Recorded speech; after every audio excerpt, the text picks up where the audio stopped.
இந்த சங்கீதம் 128 அதனுடைய அடைப்புக்குறியில ஆரோகண சங்கீதம் என்று சொல்லி போடப்பட்டிருக்கிறது. ஆரோகண சங்கீதம் என்றால் என்ன? விடுதலை பெற்ற இஸ்ரவேல் ஜனங்கள் கானானுக்குள்ளாக போவதற்கு முன்பதாக மோசே அவர்களை ஒரு இடத்துல வரவழைத்து அந்த வாக்கு பண்ணப்பட்ட தேசத்திற்குள்ளாக சென்ற பிற்பாடு அவர்கள் செய்ய வேண்டிய காரியங்கள் என்ன, செய்யக்கூடாத காரியங்கள் என்ன என்று சொல்லி விளக்குகிறார். அதுதான் உபாகம புத்தகம் முழுவதுமாக. அப்போ அவர்கள் செய்ய வேண்டிய காரியங்கள் அவர் விளக்கி கொண்டு வரும் பொழுது உபாகம் 16:16 ஒரு காரியத்தை அவர்கள் கடைபிடிக்க சொல்கிறார். வருஷத்துல 3 தரம் உன்னுடைய ஆண் மக்கள் எல்லாரும் புளிப்பில்லாத அப்ப பண்டிகையிலும் வாரங்களின் பண்டிகையிலும் கூடார பண்டிகையிலும் உன்னுடைய தேவனாய கர்த்தருடைய சந்நிதிக்கு முன்பாக வந்து காண கடவர்கள் என்று சொல்லி அவர் சொல்லுகிறார். அதாவது வருஷத்துல இந்த 3 பண்டிகை நாட்களிலும் அந்த இஸ்ரவேலில் உள்ள அனைத்து ஆண் மக்களும் எருசலேம் தேவாலயத்துக்கு சென்று ஆண்டவரை வழிபட வேண்டும், அவருக்கு பண்டிகை கொண்டாட வேண்டும். இது அவர்களுக்கு கொடுக்கப்பட்ட நியமம். அப்படி எருசலேமுக்கு அவர்கள் பிரயாணமாய் போகும் பொழுது இந்த 120வது சங்கீதத்திலிருந்து 134வது சங்கீதம் 15 சங்கீதங்கள் அவைகள்தான் ஆரோகண சங்கீதம் என்று சொல்லி சொல்லுகிறார்கள். ஆங்கில வேதாகமத்துல இதுக்கு சாம்ஸ் ஆஃப் அசன்ஸ் சொல்லப்பட்டிருக்கிறது, சாம்ஸ் ஆஃப் டிகிரிஸ் என்று சொல்லி சொல்லப்பட்டிருக்கிறது, சாம்ஸ் ஆஃப் பில்கிரிம்ஸ் என்று சொல்லப்பட்டிருக்கிறது, சாம்ஸ் ஆன் த ரோடு என்று சொல்லி சொல்லப்பட்டிருக்கிறது. இவர்கள் பிரயாணம் போகிறார்கள், ஆகவே பிரயாணிகளுடைய பாடல் என்று சொல்லி போடப்பட்டது. அசன்டிங்கும் போது என்னது? மேலே ஏறும்போது. அப்போ மேலே ஏறும்போது பாடப்படுகின்ற பாடல்கள் சாம்ஸ் ஆஃப் அசன்ஸ். தமிழ் புதிய மொழிபெயர்ப்பில் என்ன போடுகிறார்கள்? சியோன் மலைக்கு செல்லும் போது பாடுகின்ற பாடல்கள் என்று சொல்லி அந்த 15 பாடல்களையும் குறிப்பிடுவார்கள். உலகத்துல எந்த திசையிலிருந்து வந்தாலும் எருசலேம் தேவாலயத்துக்கு போகணும்னு சொன்னா அவர்கள் மேட்டை ஏறித்தான் போக வேண்டும். ஆகவே அவர்கள் பிரயாணம் பண்ணுகின்ற வேளையில பாடப்படுகின்ற இந்த 15 பாடல்கள் தான் ஆரோகண சங்கீதம். இந்த 15 சங்கீதங்களை எப்படி பிரித்திருக்கார்கள் என்று சொன்னால் 5 தொகுதிகளாக பிரித்திருக்கார்கள். 5 தொகுதிகளாக பிரித்து ஒவ்வொரு தொகுதிக்கும் 3 சங்கீதங்கள். அப்போ முதல் தொகுதியில 120, 121, 122 இப்படி 3 சங்கீதங்களாக 5 தொகுதிகளாக பிரித்திருக்கிறார்கள். அந்த முதல் தொகுதியில முதல் சங்கீதத்தை நாம் வாசித்தோம் என்று சொன்னால் அதிலே ஒரு பிரச்சனை சொல்லப்பட்டிருக்கிறதை நாம் காண முடியும். There will be a trouble. அதற்கு அடுத்த சங்கீதத்திலே பார்த்தோம் என்று சொன்னால் அந்த பிரச்சனை மத்தியிலே நமக்கு ஒரு நம்பிக்கை தோன்றுவதை குறித்து அந்த சங்கீதம் சொல்லும். ட்ரஸ்ட். மூன்றாவதாக அந்த நம்பிக்கையினுடைய அடிப்படையிலே நாம் செயல்படும் பொழுது அதன் நிமித்தமாக நமக்கு கிடைக்கின்ற வெற்றியை குறித்த 3வது சங்கீதம் சொல்லியிருக்கோம், ட்ரயம். அப்ப 120வது சங்கீதத்தை எடுத்தோம்னா என் நெருக்கத்திலே கர்த்தரை நோக்கி கூப்பிட்டேன். ட்ரபிள். என்ன நெருக்கம்னு சொல்லி சொல்லப்படலை, ஆனா நான் இந்த எருசலேம் போகின்ற பிரயாணத்தை நான் ஆரம்பிக்க போகிறேன், ஆனால் எனக்கு ஒரு நெருக்கம் இருக்குது என்று சொல்லி அந்த சங்கீதக்காரன் சொல்லுகிறான். அந்த நெருக்கங்களின் மத்தியிலே அடுத்த சங்கீதத்துல பார்த்தோம்னா அவனுக்கு ஒரு நம்பிக்கை தோன்றுகிறது, ட்ரஸ்ட். வானத்தை பூமி படைத்த கர்த்தரிடத்திலிருந்து எனக்கு ஒத்தாசை வரும் என்று சொல்லி. அப்ப அவருடைய ஒத்தாசையை நம்பி இந்த பிரயாணத்தை நான் மேற்கொள்கிறேன் என்று சொல்லி அவன் பிரயாணம் புறப்படுகிறான். இப்ப 122 சங்கீதத்தை பார்த்தோம்னா கர்த்தருடைய ஆலயத்துக்கு போவோம் வார்கள் என்று எனக்கு அவர்கள் சொன்னபோது நான் மகிழ்ச்சியாக இருந்தேன். பத்திரமாக சென்று விட்டார்கள் எருசலேமுக்கு. இப்பொழுது ஆலயத்துக்கு போவோம் என்று சொன்ன பொழுது நான் மகிழ்ச்சியாக இருந்தேன். இந்த பிரயாணம் வெற்றிகரமாக முடிந்தது. Triumph, trouble, trust and Triumph. அதே மாதிரி தான் இந்த வாசிக்க கேட்ட 128வது சங்கீதமும் 3வது தொகுதியில வருகிறது. 126, 127, 128. அந்த 126வது சங்கீதத்துல பார்த்தோம்னா தெற்கத்தி வெள்ளம்னு சொல்லி போடப்பட்டிருக்குது, கண்ணீர் என்று சொல்லி போடப்பட்டிருக்கும், சொப்பனம் என்று சொல்லி போடப்பட்டிருக்கும். இப்படி அநேக காரியங்கள் என்ன செய்யப்பட்டிருக்கும், சொல்லப்பட்டிருக்கும். தெற்கத்தி வெள்ளங்கள் அப்போ பிரச்சனையை குறிக்கின்ற சங்கீதம். 127வது சங்கீதத்துல ஒரு நம்பிக்கை வருது. என்னது? கர்த்தர் வீட்டை கட்டாராகில், கர்த்தர் நகரத்தை காவாராகில், கர்த்தரின் கைகளின் பிரயாசத்தை ஆசீர்வதிக்காவிட்டால் என்று சொல்லி கர்த்தருமே நம்பிக்கை வைக்கக்கூடிய ஒரு காரியத்தை அந்த சங்கீதம் நமக்கு விளக்குகிறது. இப்போ கடவுள் மீது நம்பிக்கை வைத்து அவன் காரியங்களை நடப்பிக்கும் பொழுது இந்த 128வது சங்கீதம் என்ன சொல்றது? கர்த்தருக்கு பயந்து அவர் வழிகள் நடத்தினவனு அவன் பாக்கியவான் என்று சொல்லி அவனுக்கு கிடைக்கக்கூடிய இந்த ஆசீர்வாதங்களை குறித்து சொல்லுகிறது. Triumph, trouble, trust and Triumph. அப்ப இந்த சங்கீதம் எப்படி ஆரம்பிது? கர்த்தருக்கு பயந்து அவர் வழிகளில் நடக்கிறவன் எவனோ அவன் பாக்கியவான். அப்போ இந்த பாக்கியம் என்பது, இந்த ஆசீர்வாதம் என்பது அனைவருக்கு கிடைக்காது. வேதத்தில் சொல்லப்படுகின்ற ஆசீர்வாதங்கள் அனைத்துமே நிபந்தனைக்குட்பட்டது. யார் யாரெல்லாம் கடவுளுக்கு பயந்து இருக்கிறார்களோ அவர்கள் நிமித்தம் தான் ஆசீர்வாதம் என்ன செய்யும், கிடைக்கும் என்று சொல்லி. அப்போ ஒரு ஐடியல் மனிதன், மனிதன் எப்படி இருக்க வேண்டும் என்று சொல்லி இந்த சங்கீதம் சொல்லுகிறது. அதே மாதிரிதான் சங்கீதம் 1ல பார்த்தோம்னா சொல்லுகிறது, துன்மார்க்குடைய ஆலோசனை நடவாமல். அந்த சங்கீதம் பூரா ஒரு மனிதன் எப்படி இருக்க வேண்டும் என்று சொல்லி சொல்லப்படுறது. நீதிமொழிகள் 31ல பார்த்தோம்னா ஒரு ஸ்திரீயானவள், ஒரு மனைவியானவள் எப்படிப்பட்டவளா இருக்க வேண்டும் என்று சொல்லி ஒரு இலக்கணம் அங்கே சொல்லப்படுது. ஒரு ஐடியல் விமன் எப்படி இருப்பார்கள் என்று சொல்லி சொல்லப்படுது. இப்படி அநேக காரியங்கள் வேதத்தில் சொல்லப்பட்டிருக்கிறது. அப்போ இந்த சங்கீதம் சொல்லுகின்ற காரியம் என்ன? ஒரு கடவுளுக்கு பயந்த ஒரு மனிதனுடைய வாழ்க்கையிலே என்ன ஆசீர்வாதங்கள் இருக்கும் என்பதை குறித்து இந்த சங்கீதம் சொல்லுகிறது. குடும்ப வாழ்க்கைக்குரிய ஆசீர்வாதத்தினுடைய ரகசியம் இந்த 2 சங்கீதங்களும் அடங்கியிருக்கிறது. 127, 128 சங்கீதங்கள். அதனாலதான் ஒவ்வொரு திருமண ஆராதனையின் போதும் ஒன்னா இந்த 2 சங்கீதத்தையும் வாசிப்பார்கள், இல்லாவிட்டால் பாடலாக என்ன செய்வார்கள், பாடுவார்கள்.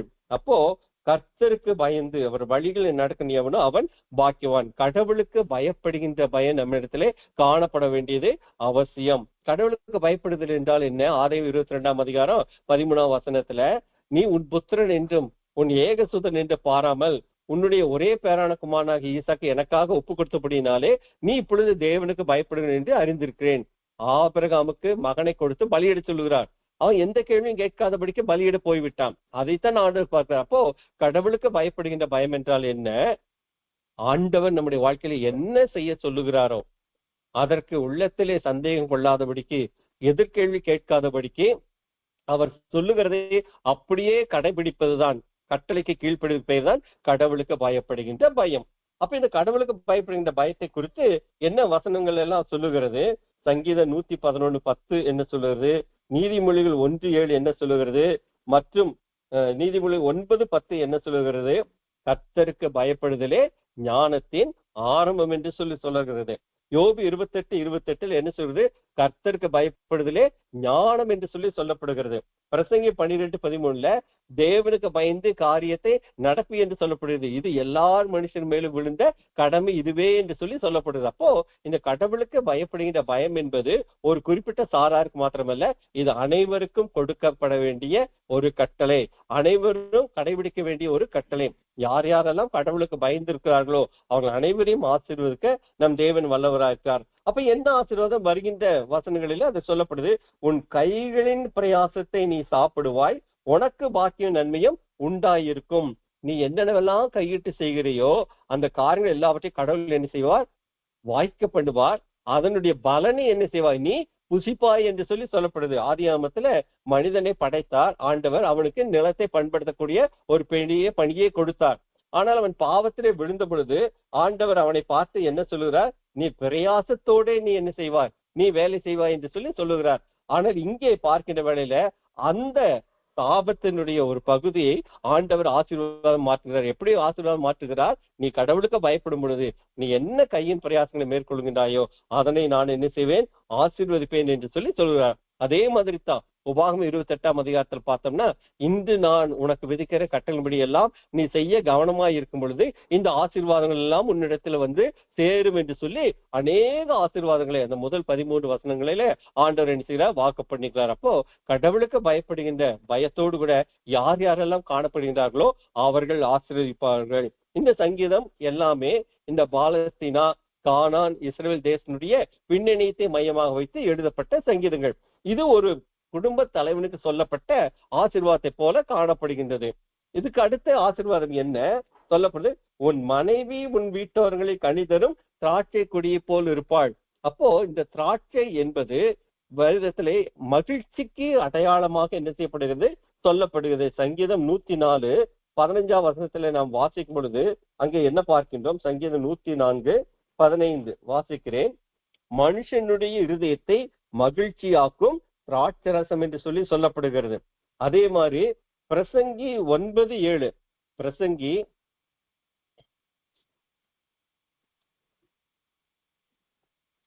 9:7 நீ போய் உன் ஆகாரத்தை சந்தோஷத்துடன் புசித்து உன் திராட்சரசத்தை மன மகிழ்ச்சியுடன் குடி, தேவன் உன் கிரியைகளை அங்கீகாரம் பண்ணியிருக்கார். அப்போ இந்த திராட்சரசம் என்பது மகிழ்ச்சிக்குரிய அடையாளமாக சொல்லப்படுகிறது. அதே மாதிரி ஆமோஸ் தீர்க்கதரிசியுடைய புஸ்தகத்திலே நாம் வாசிக்கின்ற வேளையில 9ஆம் அதிகாரம் 13-14 வசனத்தில் என்ன சொல்லப்படுகிறது? இதோ உழுகிறவன் அறுக்கிறவனையும் திராட்சை பழங்களை ஆலையிட விதைக்கிறதை தொடர்ந்து பிடித்து பர்வதங்கள் திராட்சரசமாய் வடிகிறதும் மேடுகள் எல்லாம் கரைகிறதுமான நாட்கள் வரும் என்று கர்த்தர் சொல்லுகிறார். அப்போ இந்த திராட்சரசம் அபரிமிதமான ஆசீர்வாதத்திற்கு அடையாளமாக என்ன செய்யப்படுகிறது, சொல்லப்படுகிறது. அப்போ நீ கடவுளுக்கு பயந்த வாழ்க்கை வாழும் பொழுது உன்னுடைய மனைவி மகிழ்ச்சியை தரக்கூடியவளாய் காணப்படுவாள், விருந்தினர்களை உபசரிக்கக்கூடியவளாய் காணப்படுவாள், மகிழ்ச்சிக்கு அடையாளமாக உன்னுடைய மனைவி திகழ்வாள் என்று சொல்லி சொல்லப்படுகிறது. அது நிமித்தமாக உன்னுடைய குடும்பத்திலே ஆசீர்வாதங்கள் கரை புரண்டு ஓடும் என்று சொல்லி சொல்லப்படுது. அப்ப கடவுளுக்கு பயந்த வாழ்க்கை வாழும்போது முதலாவதாக ஆண்டவர் என்ன செய்கிறார், மனைவியின் நிமித்தமாக நம்ம என்ன செய்கிறார், ஆசீர்வதிக்கிறார். ஒரு தனிப்பட்ட மனிதன் கடவுளுக்கு பயப்படுகின்ற பயத்தோடு கூட வாழும் பொழுது அவனுக்கு வாய்க்கின்ற மனைவி அவனுக்கு மகிழ்ச்சியும் சந்தோஷத்தையும் வீட்டிலே வருகின்ற விருந்தினர்களுக்கு உபசரிப்பை காட்டக்கூடிய மனைவியா அவள் இருப்பாள். அப்போ அந்த ஆசீர்வாதம் ஒரு தனிப்பட்ட மனிதனிலிருந்து இப்பொழுது ஒரு குடும்ப வாழ்க்கைக்கு என்ன செய்கிறது, கடந்து வருகிறது. அதை சொல்லிவிட்டு அடுத்த காரியத்தை சொல்ற பாருங்க, உன் பிள்ளைகள் உன் பந்தியை சுற்றிலும் ஒலிவ மர கன்றுகளை போல இருப்பார்கள் என்று சொல்லி சொல்லப்படுகிறது. ஏன் ஒலிவ மரம்? ஒலிவ மரத்தினுடைய அனைத்து பகுதிகளுமே பயன் தரக்கூடிய பகுதிகள். ஒலிவ இலையானால் சரி, ஒலிவ பட்டையானால் சரி, ஒலிவ எண்ணெயானால் சரி, எல்லாவற்றுக்கும் பயன் தரக்கூடியது. மருத்துவத்திற்கு பயன்படும், சமையலுக்கும் பயன்படும். அதிலே பிரயோஜனமற்ற பகுதி என்று சொல்லி ஒன்றும் சொல்ல முடியாது. நம்முடைய நாட்டில சொல்லுவோம் இல்லையா, வாழையடி வாழை என்று சொல்லி. வாழை மரத்தினுடைய அனைத்து பகுதியுமே நமக்கு பயனுக்குரியதான். வாழை இலையும் சரி, வாழை பூவும் சரி, வாழை காயும் சரி, வாழை பழமும் சரி, வாழை தண்டும் சரி, எல்லாமே பயனுள்ளவைகள் தான். அதில் எதுவுமே வீணாக போவது கிடையாது. அப்ப என்ன அர்த்தம், உன்னுடைய பிள்ளைகள் ஒலிவ மர கன்றுகளை போல் இருப்பார்கள் என்று சொன்னால் என்ன அர்த்தம், ஒலிவ மரம் நீண்ட நாட்களாக வாழக்கூடியது, அது நீண்ட ஆயுசை குடிக்கின்ற ஒரு ஆசீர்வாதம். அது மாத்திரமல்ல, பிரயோஜனத்திற்குரிய ஒரு ஆசீர்வாதம். அதிலே வீண் என்று சொல்லி ஒன்றுமே சொல்ல முடியாது. அப்ப உன்னுடைய பிள்ளைகள் அப்படி இருப்பார்கள் என்று சொன்னால் என்ன அர்த்தம், உன்னுடைய பிள்ளைகள் பிரயோஜனமான பாத்திரங்களாய் காணப்படுவார்கள். குடும்பத்துக்கும் சபைக்கும் சமுதாயத்துக்கும் திருச்சபைகளுக்கும் அவர்கள் தூண்களாக இருப்பார்கள். அவர்கள் நிமித்தமாக அநேகர் ஆசீர்வாதத்தை கண்டடைவார்கள். அப்போ ஒரு தனிப்பட்ட மனிதன் கடவுளுக்கு பயப்படுகின்ற வாழ்க்கையை வாழும் பொழுது அவன் மாத்திரமல்ல, அவனுடைய ஆசீர்வாதம் மனைவிக்கு வந்து சேர்கிறது. அவர்கள் இருவரின் நிமித்தமாக அந்த ஆசீர்வாதம் பிள்ளைகளை வந்து அடைகிறது. சொல்லிட்டு தான் சொல்றாரு, இதோ கர்த்தருக்கு பயப்படுகிற மனுஷன் இவ்விதமாய் ஆசீர்வதிப்படுவான். அப்போ அவனுடைய குடும்ப வாழ்க்கை என்ன செய்கிறது, ஆசீர்வாதம் கண்டடைகிறது. இன்னைக்கு நம்முடைய குடும்பங்களிலே ஆசீர்வாதம் காணப்பட வேண்டும் என்று சொன்னால் வேதம் சொல்லுகின்ற ஒரே தாரக மந்திரம் என்ன, கடவுளுக்கு பயப்படுகின்ற வாழ்க்கை நம்மளே காணப்படும் பொழுது நம் நிமித்தமாக ஆண்டவன் நம்முடைய குடும்பத்தை என்ன செய்வார், ஆசீர்வதிப்பார். இதற்கு அடுத்தது பாருங்க, போய்கொண்டே இருக்கிறது. கர்த்தர் சீயோனிலிருந்து உன்னை ஆசீர்வதிப்பார். யாரை சொல்லுகிறார், எருசலேம் பற்றி ஆண்டவர் சொல்லுகிறார். எருசலேம் என்பது வேதத்துல முக்கியமான இடத்தை என்ன செய்யறது, பெறுகிறது. இயேசு கிறிஸ்துவனுடைய பெரும்பாலான ஊழியங்கள் எருசலேமிலே நிறைவேற்றப்பட்ட ஊழியங்கள். எருசலேமிலே தான் அவர் காட்டி கொடுக்கப்பட்டார், எருசலேமிலே தான் அவர் பாடுபட்டார், எருசலேமிலே தான் அவர் கடைசி ராபோஜனத்தை ஆண்டவர் சீடர்களோடு கூட அருந்தினார், எருசலேமிலே தான் அவர் கொலை செய்யப்பட்டார், சிலுவையிலே அறையப்பட்டார், எருசலேமில் இருந்துதான் அவர் என்ன செய்தார், உயிரோடு கூட எழுந்தார், எருசலேமில் இருந்துதான் அவர் மரத்துக்கு ஏறி சென்றிருக்கிறார். மறுபடியுமாக அவர் எருசலேமுக்கு தான் என்ன செய்ய போகிறார், திரும்ப வரப்போகிறார். சகரியா 14ஆம் அதிகாரத்துல அவர் திரும்பி வரும் பொழுது எருசலேமின் கிழக்கே அவருடைய பாதங்கள் வந்து நிற்கும் என்று சொல்லி சொல்லப்படுகிறது. அப்போ இந்த எருசலேம் என்பது ஆண்டவர் வாசம் பண்ணுகிற ஸ்தலம்.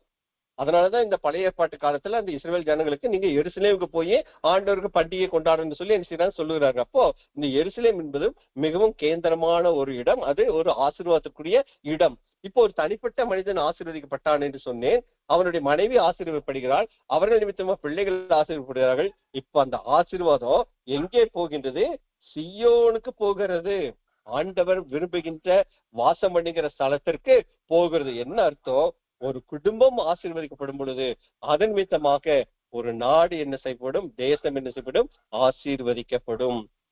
தேசம் என்பது என்ன, அனைத்து குடும்பங்களும் சேர்ந்ததுதான் ஒரு நாடு, இல்லைன்னா ஒரு பட்டணம். அப்ப நம் நிமித்தமாக நாம் இருக்கின்ற அந்த வீதிகள் ஆசீர்வதிக்கப்பட வேண்டும், நம்முடைய கிராமங்கள் ஆசீர்வதிக்கப்பட வேண்டும், நம்முடைய நகரங்கள் ஆசீர்வதிக்கப்படும், நம்முடைய தேசங்கள் என்ன செய்யப்பட வேண்டும், ஆசீர்வதிக்கப்பட வேண்டும்.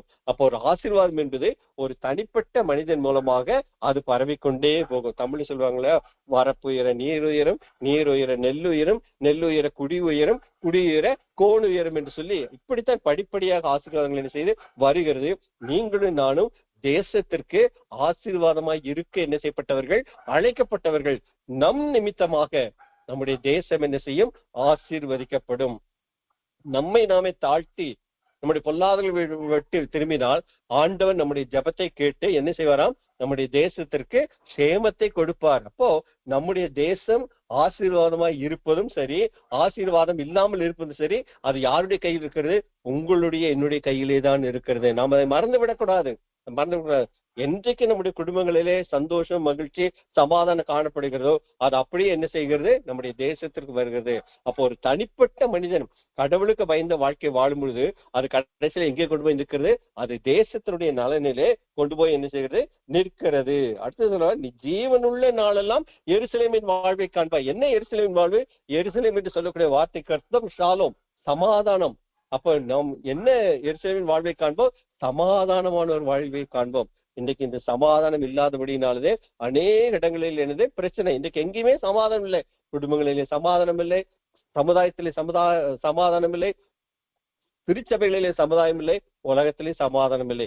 எவ்வளவோ முயற்சிகள் எல்லாம் மேற்கொள்ளுகிறார்கள். ஆனால் நிரந்தரமான சமாதானம் இன்றும் கிடைப்பதே கிடையாது. சமாதானத்தையும் கொடுக்க வந்த தேவன் நம்முடைய தேவன். அவர் சமாதான காரணர். இவரே சமாதான காரணர். அவருடைய பிறப்பில் அவருடைய பேர் என்னது, சமாதான பிரபு. நீங்களும் நானும் கடவுளுக்கு பயந்த வாழ்க்கை வாழும் பொழுது நாம் சமாதானம் கொடுக்கின்ற மக்களாய் காணப்படுவோம். நம் நிமித்தமாக தேசம் சமாதானத்தை கண்டடையும். அடுத்த ஒரு ஆசீர்வாதத்தை சொல்றார், நீ உன் பிள்ளைகளின் பிள்ளைகளையும் இஸ்ரவேலுக்கு உண்டாகும் சமாதானத்தை காண்பாய். உனக்கு நீடித்த ஆயுசு நாட்கள் உண்டு. உன்னுடைய சந்ததிகளை நீ காணக்கூடிய சாக்கியத்தை பெறுவாய். யோபு பக்தனை பற்றி சொல்லும் பொழுது என்ன சொல்லப்படுது, முடியும் போது இதற்கப்புறம் யோபு 140 வருஷம் இருந்தான். நெடுநாளா உயிரோடு இருந்து தன்னுடைய பிள்ளைகளையும் கண்டான் என்று சொல்லி வசனம் முடிகிறது. அப்ப நீடித்த ஆயுசு நாட்களாலே ஆண்டவர் நம்ம என்ன செய்வார், திருப்தியாக்குவார். சமாதானத்தின் வாழ்வை நமக்கு தந்தருவார். இஸ்ரவேலுக்கு உண்டாகும் சமாதானத்தை காண்பாய். இன்றைக்கு இஸ்ரவேலிலே நிரந்தரமான சமாதானம் கிடையாது. சுற்றிலும் எதிரிகள் சூழப்பட்டிருக்கிற நாடு. ஆனால் என்றைக்கு நாம் கடவுளுக்கு பயந்த வாழ்க்கையை வாழும் பொழுது, வேதத்தின்படி ஆண்டவருடைய கட்டளை கீழ்ப்படியும் பொழுது, நாம் இஸ்ரவேலிலே சமாதானம் நம்முடைய நாட்களிலேயே, நம்முடைய சந்ததியிலேயே கிடைப்பதை நாம் என்ன செய்ய முடியும், கண்ணார காண முடியும். அதற்குரிய காரியங்களை ஆண்டவர் ஏற்ற வழியில் என்ன செய்வார், நடப்பிப்பார். ஒரு தனி மனிதன் கடவுளுக்கு பயந்த வாழ்க்கையை வாழும் பொழுது அவன் நிமித்தமாக அவன் மனைவி ஆசீர்வதிக்கப்படுவாள், அவனுடைய குடும்பம் ஆசீர்வதிக்கப்படும். அப்படி குடும்பங்கள் ஆசீர்வதிக்கப்படும் பொழுது நாடுகள், நகரங்கள், கிராமங்கள் அனைத்தும் ஆசீர்வதிக்கப்படும். கடைசியாக உலகமே சமாதானத்துக்குள்ளாக வரும், ஆசீர்வாதத்தை கண்டடையும். அப்படிப்பட்ட கடவுளுக்கு பயந்த வாழ்க்கை வாழ ஆண்டவர் நமக்கு உதவி செய்வாராக. ஆமென்.